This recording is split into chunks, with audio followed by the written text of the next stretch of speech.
one of the really exciting things about this current moment in time is that there's so many people that are starting to run, and there's so many new runners right now. So if you find yourself to be one of those people, you're just starting to run, you're not really sure what you're doing, let me first say welcome to the sport of running. I'm so glad you're here.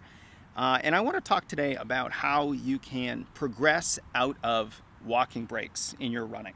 Because I know a lot of runners incorporate walking breaks to help them make running a little bit more manageable. And that's exactly what walking breaks do. They make running a little bit more manageable, a little bit more doable, so that if you are just starting out, it gives you a little bit of a break. And mostly this is a break from the cardiovascular, the metabolic, the aerobic demands of running. So maybe once a minute or once every 2 minutes, you might stop for 30 seconds or a minute and do some walking.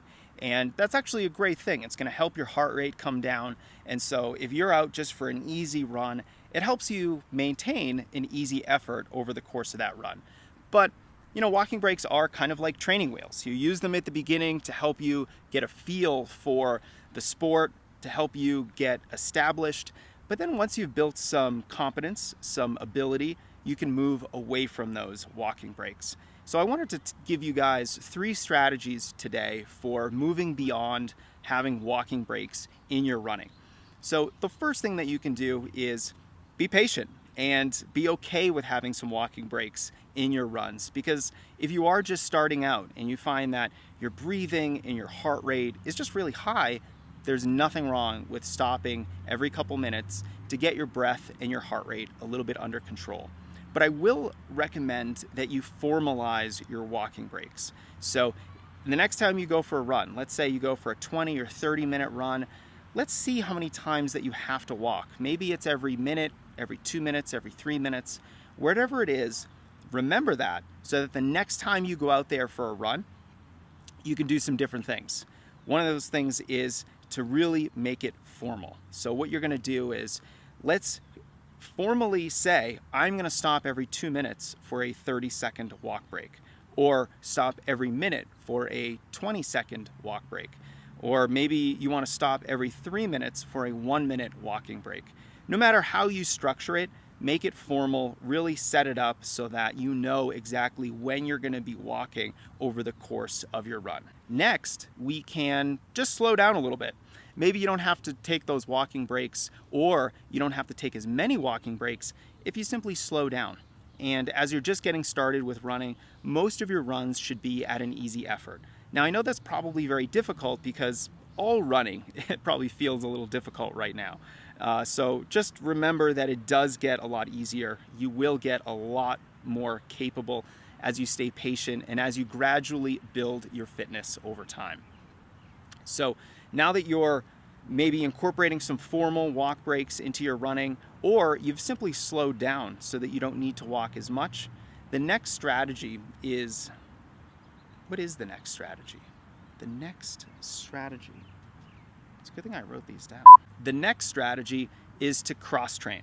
And I don't mean strength training, I don't mean doing all kinds of aerobics or anything like that. I mean actual aerobic cross-training. Things like cycling, pool running, the elliptical, swimming even. These are all forms of aerobic cross-training that are going to help you build your aerobic fitness, your metabolic fitness. And when you go running, that's really going to help you prevent those really incredible increases in heart rate. So if you are finding yourself just, your heart rate's really high, your breathing's out of control, you're really just trying to run at an easy effort and it's really challenging, then one of the more effective things you can do is to start a lot more cross-training. It's going to increase your aerobic fitness and your endurance so that running just isn't so hard. Now, the great thing about formalizing the walk breaks that you're going to take in your run is that once it's written down on paper, once you know that, okay, I'm going to be taking a 30-second walk break every 2 minutes, now you have something to improve upon. So after, let's say maybe 2 weeks or so, because it does take about 2 weeks for your body to start undergoing physical changes, after about 2 weeks, now maybe we can take that 30-second walk break every 2.5 minutes or every 3 minutes. Or you might want to cut that walk break down to 20 seconds. So there's a couple options for you to gradually wean yourself off of walk breaks as you run. First, let's formalize those breaks so that you have a plan. Next, let's start slowing down a little bit so maybe you don't have to walk as much. Let's add some cross training so that you're getting an additional aerobic training stimulus in your running, so that you're just continuing to build that aerobic fitness and that endurance so that running feels a little easier. And then you have something to improve upon. You know where you're at, you can gradually improve over time, and very soon you probably won't need those training wheels anymore. You can probably run without stopping while still maintaining a roughly similar heart rate. So I hope this was helpful as you get started on your journey to running, because I want you to stick with it for the long term. This is a wonderful sport, it's incredibly rewarding, and I do have a lot more advice for beginners. I have 2 bonus episodes of the podcast that you can download directly at the link under this video. If you're new to running, if you're someone who struggles to run a mile or 2 straight, then this is really going to be helpful for you, because I don't want you to make a lot of the mistakes that beginners make. So I hope this was interesting for you, and best of luck as you continue your running journey.